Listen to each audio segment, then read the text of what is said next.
Más Internacional. ¡Vamos a entregar! ¡No sigan disparando!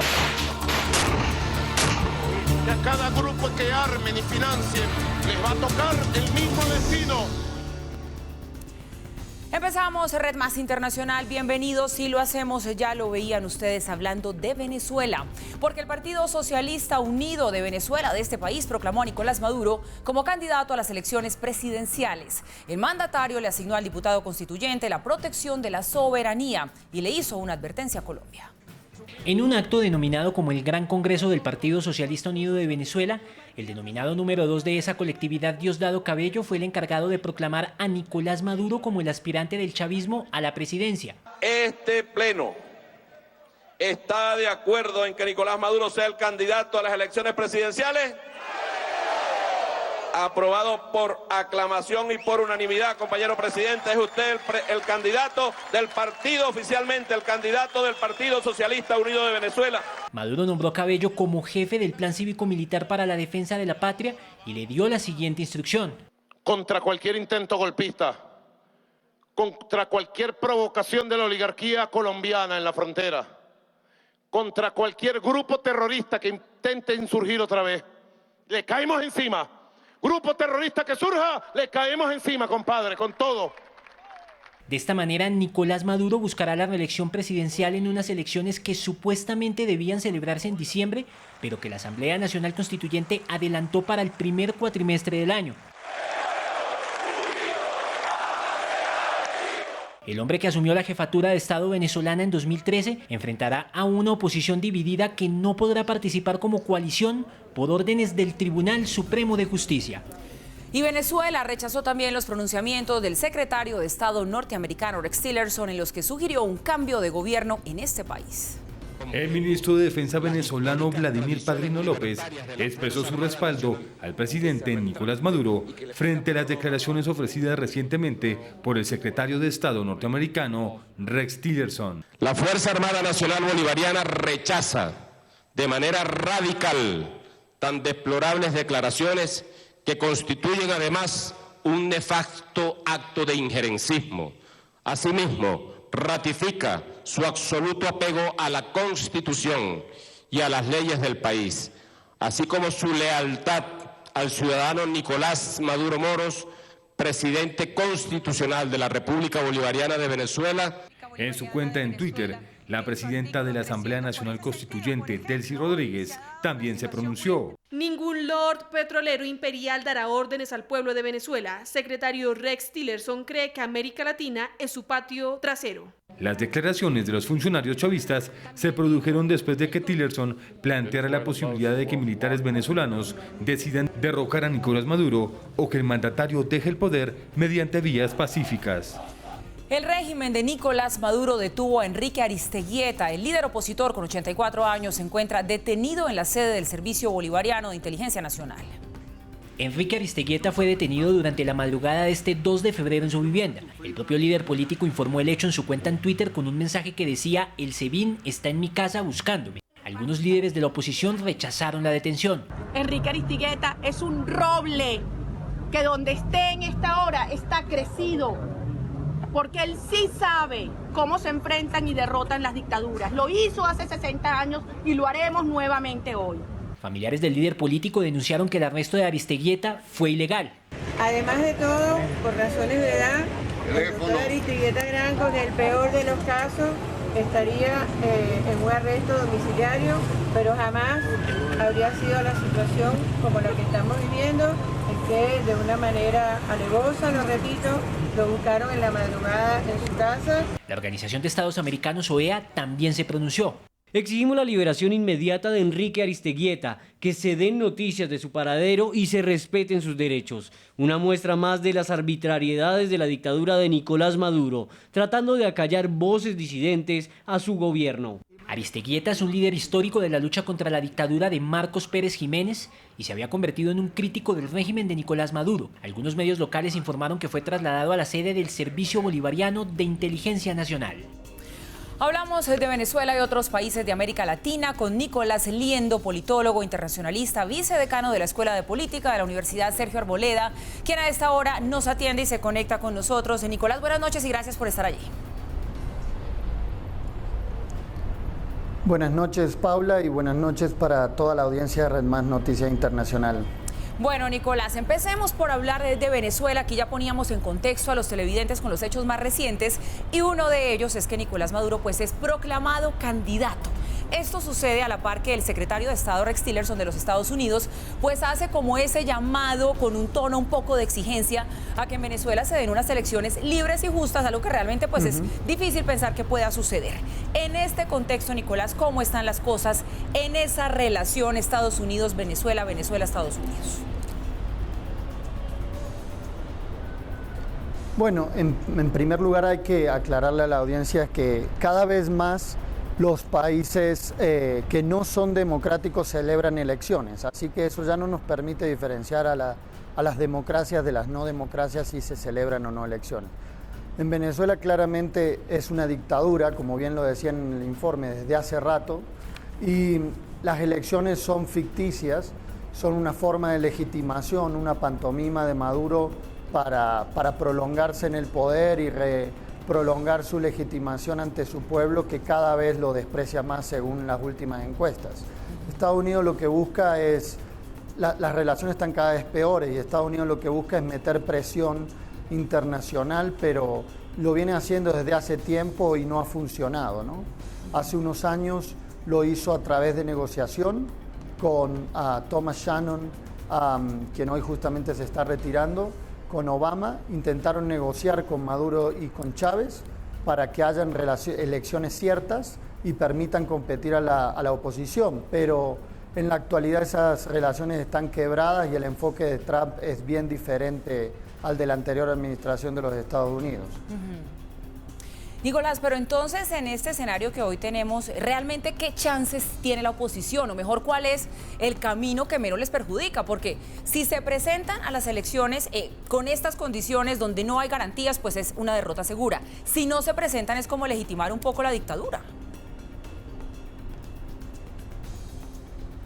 Sí, esta paradoja se viene repitiendo para la oposición desde el 2006. Si recuerdan, en esa época la oposición no se presentó a las elecciones legislativas y a partir de allí Chávez montó una mayoría absoluta en el legislativo que le permitió reformar la Constitución y perpetuarse eternamente en el poder hasta su muerte. Entonces, cuando la oposición escogió no presentarse para, digamos, boicotear la elección, la jugada salió mal. Entonces yo creo que la oposición tiene ese pasado cercano bien fresco, pero aún así, si se quieren presentar, hoy el régimen está poniendo todas las trabas posibles para que no puedan ganar, ¿no? Y la diferencia entre la democracia y la dictadura está dada porque en la democracia las reglas son ciertas y el resultado es incierto, mientras que en los autoritarismos las reglas son inciertas y el resultado ya se sabe de antemano, que es lo que está pasando aquí. Otro tema, Nicolás, que no podemos pasar por alto es el que tiene que ver con Diosdado Cabello, que ahora ha sido nombrado, déjeme se lo leo porque el título de su cargo es bastante largo, jefe del Plan Cívico Militar para la Defensa de la Patria, con una misión específica que ha dicho Nicolás Maduro, que es ir con toda ante la oligarquía colombiana y el terrorismo. ¿Eso cómo debemos tomarlo los colombianos? Pues hay dos, digamos, eventos importantes a mirar. Uno, el hecho de adelantar las elecciones al 30 de abril muestra que Maduro quiere adelantarse a las elecciones presidenciales de Colombia, ¿ok? Y en los últimos tiempos lo que se ha visto es que la frontera ha estado abierta y hay una enorme cantidad de venezolanos que han cruzado, a pesar de lo que diga la ministra de Relaciones Exteriores de Colombia, al lado colombiano. Ellos, si vuelven, ellos van a cerrar la frontera, no van a permitir que estos venezolanos regresen para votar en las elecciones del 30 de abril y los van a dejar de este lado. Y después van a meter presión en el desarrollo de las elecciones colombianas que se celebrarían a finales de mayo. Nicolás, siga por favor con nosotros, que hay otro tema que esta noche también queremos tratar con usted. Y es que en Ecuador, o mejor Ecuador, se alista para una consulta impulsada por el presidente Lenín Moreno, en la que más de 13 millones de personas deben decidir si rechazan la reelección indefinida, lo que dejaría a Rafael Correa sin la posibilidad de volver a lanzarse. El exmandatario ha emitido varios pronunciamientos contradictorios sobre este tema. Los ecuatorianos volverán a las urnas este domingo 4 de febrero para responder 7 preguntas, entre las cuales se destacan el futuro de la reelección indefinida, una iniciativa impulsada por el actual mandatario Lenín Moreno, pero rechazada por su antecesor Rafael Correa. El hombre que dirigió al país sudamericano entre 2007 y 2017 ha emitido varios pronunciamientos sobre ese tema. En febrero de 2013, cuando precisamente buscaba su primera reelección, le dijo lo siguiente al diario local El Telégrafo, en las que se refirió a Álvaro Uribe Vélez. Llegue alguien más de Alianza País o de la oposición, siempre mi presencia va a ser perturbadora y prefiero retirarme, dejar florecer al resto. Lo que menos quiero es ser un Álvaro Uribe o un Febres Cordero. Ya reelecto, cambió de opinión en una entrevista ofrecida al canal peruano ATV. O sea, si Angela Merkel se reelige 3 veces, madurez democrática en los alemanes. Si Chávez se reelegía, era dictador vitalicio. ¿Por qué esa doble moral? ¿Por qué ese tercer mundismo? ¿Por qué esos complejos?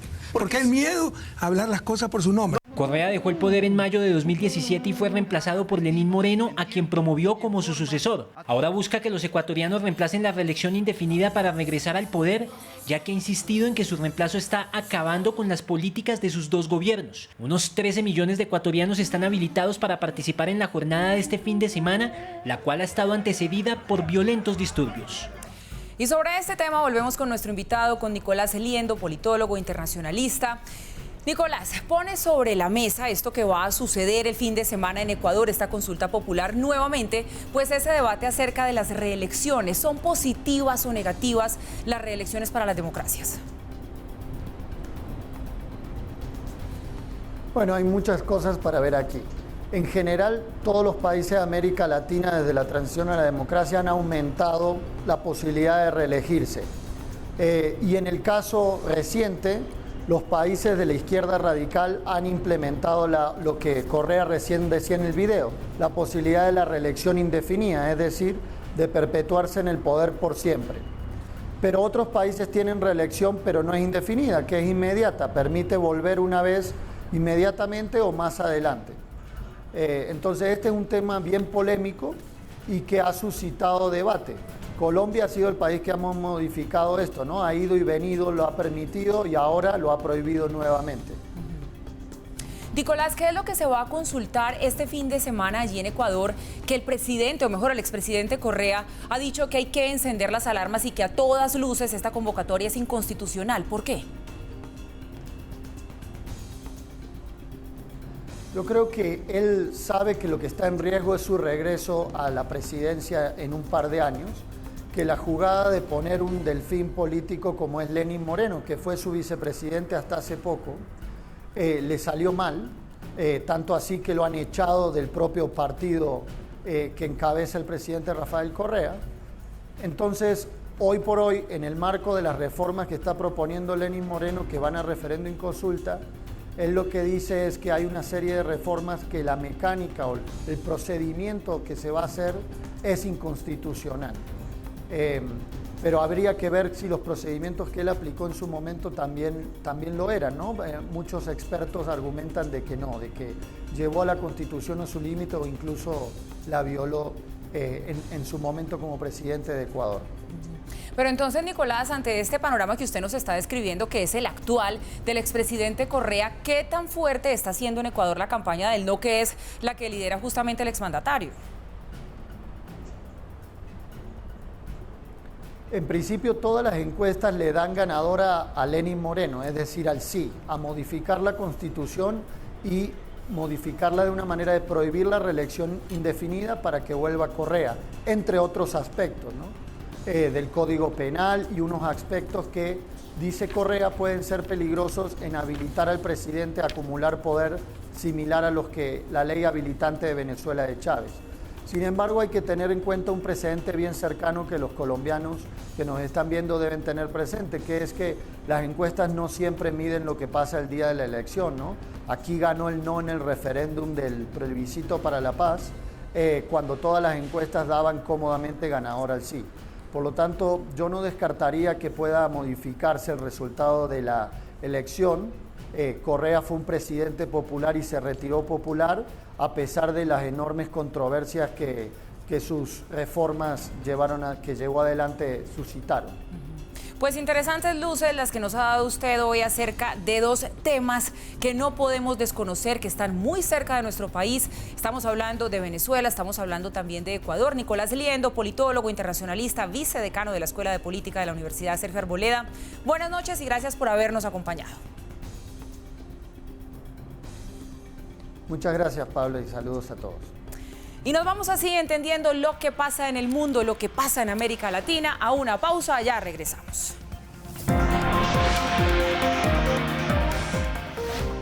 Buenas noches y mucha atención que avanza el plan de contingencia que ha puesto en marcha durante todo el día el distrito para recoger la basura que no ha sido levantada por los hombres de Aguas de Bogotá, que se mantienen en paro en la base de esa empresa en la avenida 68 con calle 13. Ellos están denunciando que se van a quedar sin trabajo desde el 12 de febrero cuando entren los nuevos operadores. Incluso miembros del Ejército Nacional están manejando camiones de recolección para darle seguridad a este trabajo en Bogotá. Más detalles de esta noticia en la emisión central de Red Más Noticias a las 8 de la noche.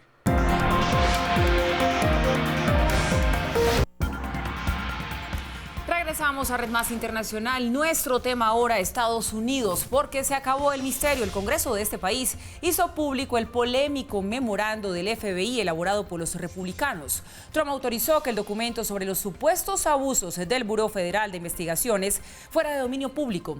Los demócratas advierten sobre una posible crisis constitucional. Este es el documento ya desclasificado por orden del presidente Trump, que señala que el Buró Federal de Investigaciones habría abusado de su poder para vigilar a los miembros del equipo de la campaña del entonces candidato Donald Trump. Es que la publicación del documento de 4 páginas ha generado toda una tormenta política que enfrenta diferentes opiniones sobre su difusión. Por su parte, los demócratas aseguran que el documento se hizo basándose en información clasificada. Lo califican como un documento político y sesgado para favorecer a Trump. Su publicación se dio a pesar de las advertencias del Departamento de Justicia sobre los riesgos que representa para la seguridad nacional. Dicen también que es una estrategia de los republicanos para desprestigiar la investigación a cargo del fiscal especial Robert Mueller sobre la trama rusa. El FBI asegura que la publicación del documento contiene graves errores que afectan su precisión. Y en esta nueva arremetida de Donald Trump contra el FBI, el mandatario también incluyó al Departamento de Justicia de los Estados Unidos. Los acusa de politizar la llamada trama rusa y de favorecer a los demócratas. Una vez más, el presidente de Estados Unidos cuestionó la imparcialidad del FBI, del Departamento de Justicia, sobre su forma de trabajar frente a la posible colusión entre la campaña del entonces candidato y el gobierno de Rusia para influir en las elecciones de noviembre de 2016. El liderazgo e investigadores del FBI y del Departamento de Justicia han politizado el sagrado proceso de investigación en favor de los demócratas y contra los republicanos, algo que podría haber sido impensable hasta hace poco tiempo. El resto son fantásticos. En otro mensaje, Trump denunció las supuestas actividades ilícitas del partido a través de una cita textual. Tuvieron a Hillary Clinton y el Partido Demócrata que intentan esconder el hecho que le dieron dinero a GPS Fusión para crear el dossier que fue usado por sus aliados en la administración Obama para convencer a la Corte de forma engañosa de todas las formas para espiar al equipo de Trump.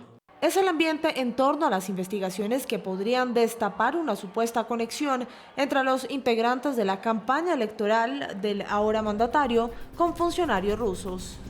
Durante una conferencia de prensa en México, el secretario de Estado norteamericano Rex Tillerson le sugirió al gobierno de este país que le preste atención a una posible injerencia de Rusia en las elecciones presidenciales del 1 de julio. Preguntaron sobre la interferencia rusa en las elecciones mexicanas y todo lo que puedo decirles es que sabemos que Rusia tiene tentáculos en una serie de elecciones en todo el mundo. También escuchamos esto de nuestros homólogos europeos. Mi consejo para México sería: pongan atención, presten atención a lo que está sucediendo. Renunció Thomas Shannon, el diplomático con más experiencia en los Estados Unidos. El secretario adjunto de Estados Unidos para Asuntos Internacionales anunció que se retira del Departamento de Estado. Shannon permanecerá en el cargo hasta que llegue un sucesor. Inició su carrera en 1984 y desde ese entonces ha trabajado con 6 presidentes y 10 secretarios de Estado. Aseguró que se retira por motivos personales. Y miren esto, el padre de las 3 gimnastas estadounidenses abusadas sexualmente por el médico Larry Nassar intentó atacarlo en la corte. Sus hijas terminaban de dar su testimonio sobre la agresión sexual cuando el padre perdió el control tras escuchar los desgarradores testimonios. I would ask you to, as part of this sentencing, to grant me 5 minutes in a locked room with this demon. I have Would a you feeling. do that? That is not how Yes or our. no? No, sir, I can't. Would you give do me that. 1 minute? You know that I can't do that. That's not how our legal Well, I'm system works.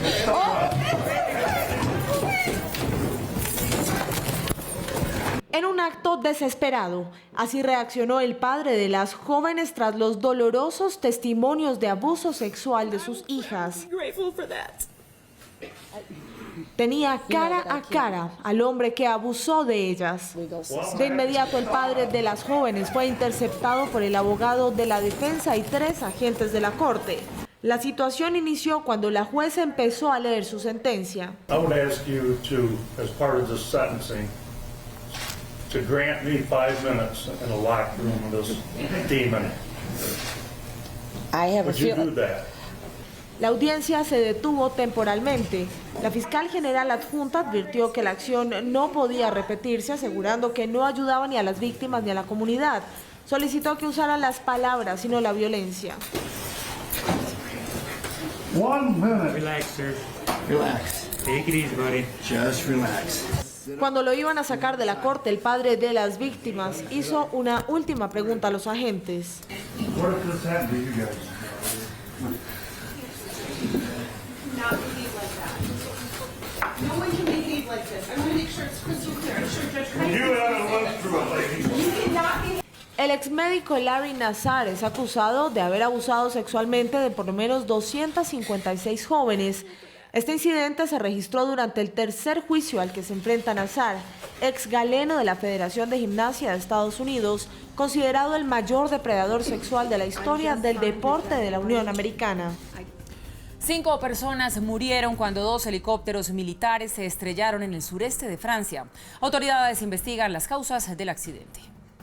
2 helicópteros militares franceses pertenecientes a una academia de entrenamiento militar de aviación chocaron este viernes en Var, en el sureste de Francia, causando la muerte a 5 personas. Los restos de uno de los helicópteros se encontraron en el camino hacia Vins. El segundo fue en las colinas justo al otro lado. 5 personas perdieron la vida. De acuerdo con las autoridades, el accidente tuvo lugar entre las pequeñas localidades de Cabas y Carces, en la pintoresca región de Var, a unos 50 kilómetros al norte de Saint-Tropez. La policía acordonó las carreteras en una amplia zona en torno al lugar del siniestro y unas 3 docenas de agentes y militares fueron desplegados en la zona. En una aeronave viajaban 3 de los fallecidos y en la otra 2. Este tipo de accidentes es completamente incomprensible, así que tendremos que esperar a que la investigación nos brinde más información. Está previsto que la primera ministra francesa de Defensa viaje a la región en las próximas horas. Según un portavoz del ejército francés, los helicópteros procedían de una escuela militar de aviación ligera. El centro tiene un programa especial de formación conjunta con pilotos del ejército alemán y sus alumnos suelen participar en operaciones de extinción de incendios en la zona. 90 migrantes desaparecieron tras naufragio en las costas de Libia. El hecho dejó 3 sobrevivientes y 10 muertos. Los demás están desaparecidos. Este viernes en la costa de Suara, un barco con destino a Italia y con 90 migrantes a bordo, en su mayoría de Pakistán, naufragó. Según la Organización Internacional para las Migraciones, de los fallecidos 8 eran pakistaníes y 2 libios. Uno de los sobrevivientes fue rescatado por un pescador y otros 2 nadaron hasta la costa. Todavía están buscando sobrevivientes, pero es muy poco probable, así que posiblemente hayamos visto a los únicos supervivientes del naufragio. Esperemos que hayan más. Según estadísticas de la Organización Internacional para las Migraciones, más de 600.000 personas han hecho el intento de migrar de Libia a Italia en los últimos 4 años. En lo que va corrido del 2018, al menos 6.624 migrantes han llegado a Europa por mar y 246 personas han muerto en el intento. Fidel Castro Díaz Balart, hijo mayor del expresidente de Cuba, Fidel Castro, se suicidó a sus 68 años. Fue científico y dedicó su vida a dirigir la política nuclear de la isla, pero vivió sus últimos meses recibiendo atención médica a causa de una fuerte depresión. Así fue presentada la noticia en la televisión cubana. Falleció el compañero Fidel Castro Díaz Balart. Fidelito, como era conocido el retoño mayor del comandante de la Revolución Cubana, podía decir que hijo de tigre sale pintado, ya que además del nombre también heredó un asombroso parecido físico a su padre. La barba, el corte de pelo y hasta la estatura eran similares. En 1948 Fidel Castro se casó con Mirta Díaz Balart y un año después tuvieron a quien terminó siendo el único hijo de un matrimonio que se acabó en 1954. Tras el divorcio, Díaz Balart se llevó a Fidelito para España y lo tuvo en la nación europea hasta los 10 años, momento en que el hijo mayor del comandante retornó a la isla para acompañarlo en lo que fuera el ingreso triunfal de Castro a La Habana en enero de 1959. En su país mostró gran interés por las matemáticas, pero después se trasladó a la extinta Unión Soviética, donde se doctoró en ciencias físico-matemáticas. Posteriormente amplió sus conocimientos en Cuba y España. Entre 1980 y 1992 estuvo a cargo de la política nuclear de la isla. Tuvo 2 esposas, dejó 3 hijos y una de sus últimas apariciones en público fue el 23 de noviembre de 2016 en las honras fúnebres de su padre. Desde hace varios meses recibía atención médica por una fuerte depresión. Algunos medios aseguraron que se suicidó tirándose de la ventana del hospital en donde estaba internado, pero esa versión no fue confirmada. Según la prensa oficialista cubana, las exequias del hijo mayor de Fidel Castro serán organizadas conforme a lo que decida su familia. Y por fortuna fueron rescatados 995 trabajadores de una mina en Sudáfrica. Los 955 mineros fueron rescatados con éxito después de permanecer bajo tierra poco más de 30 horas, producto de una falla eléctrica ocasionada el miércoles en la noche por cuenta de una tormenta.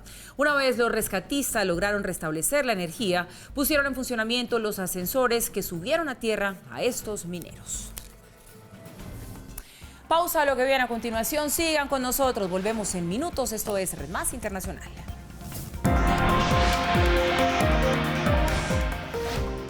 Al visitar el departamento de Santander, donde entregó varias obras de infraestructura, el presidente Santos se refirió a la tragedia en el tramo de la vía Villavicencio-Bogotá y dijo que en un país en construcción estas cosas suelen suceder. Sin embargo, confirmó que una vez tomadas las medidas a través del concesionario Coviandes, esta reapertura de la vía se ha dado con total normalidad. Espere los detalles en nuestra emisión central de las 8 de la noche.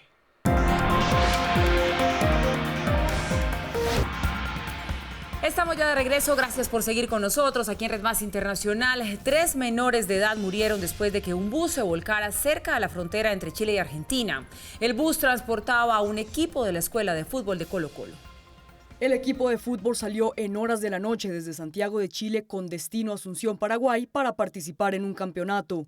Pero horas después, cerca de las 3:30 de la madrugada, luego de cruzar la frontera entre el país austral y Argentina, el bus en el que viajaban 35 pasajeros se volcó. El reconocido equipo de fútbol chileno Colo-Colo, al cual pertenecía esta escuela, manifestó su apoyo a los familiares de los fallecidos a través de su cuenta de Twitter.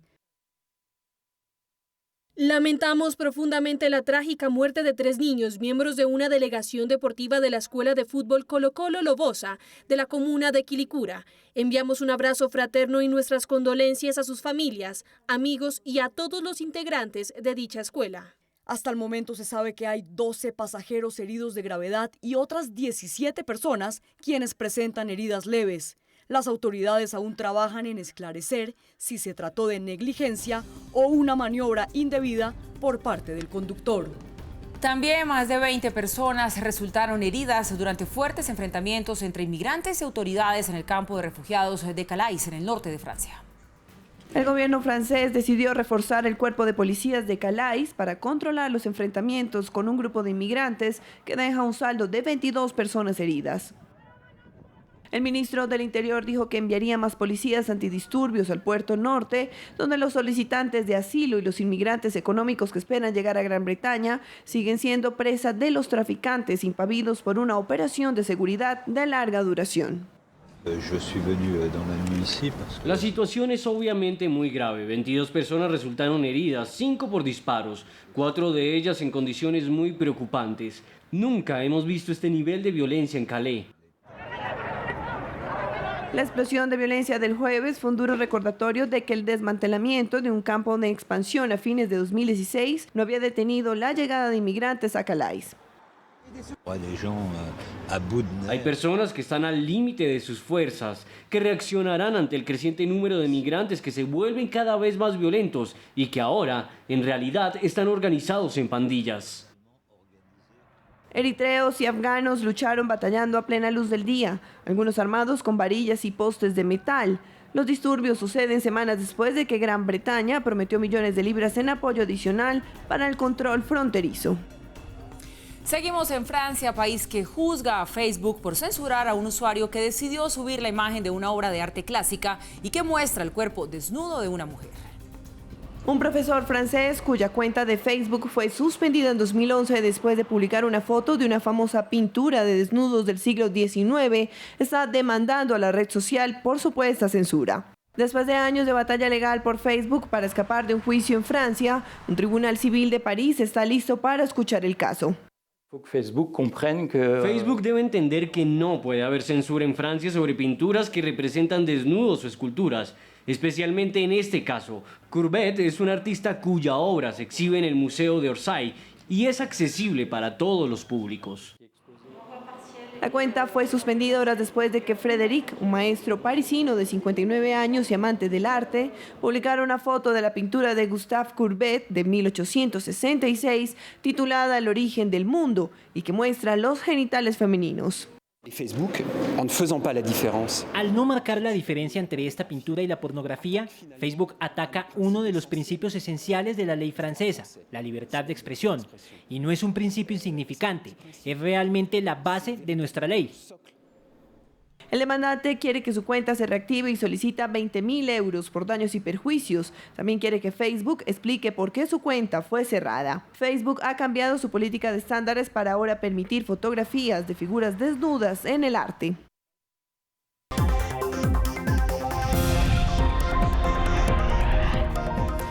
Volvemos sobre dos de los hechos más importantes del día a nivel internacional. El primero de ellos tiene que ver con el Partido Socialista Unido de Venezuela, que proclamó a Nicolás Maduro como candidato a las elecciones presidenciales en ese país. El mandatario le asignó al diputado constituyente la protección de la soberanía y le hizo una advertencia a Colombia. En un acto denominado como el Gran Congreso del Partido Socialista Unido de Venezuela, el denominado número 2 de esa colectividad, Diosdado Cabello, fue el encargado de proclamar a Nicolás Maduro como el aspirante del chavismo a la presidencia. Este pleno está de acuerdo en que Nicolás Maduro sea el candidato a las elecciones presidenciales. Aprobado por aclamación y por unanimidad, compañero presidente. Es usted el candidato del partido, oficialmente el candidato del Partido Socialista Unido de Venezuela. Maduro nombró a Cabello como jefe del Plan Cívico-Militar para la Defensa de la Patria y le dio la siguiente instrucción. Contra cualquier intento golpista, contra cualquier provocación de la oligarquía colombiana en la frontera, contra cualquier grupo terrorista que intente insurgir otra vez, le caemos encima. Grupo terrorista que surja, le caemos encima, compadre, con todo.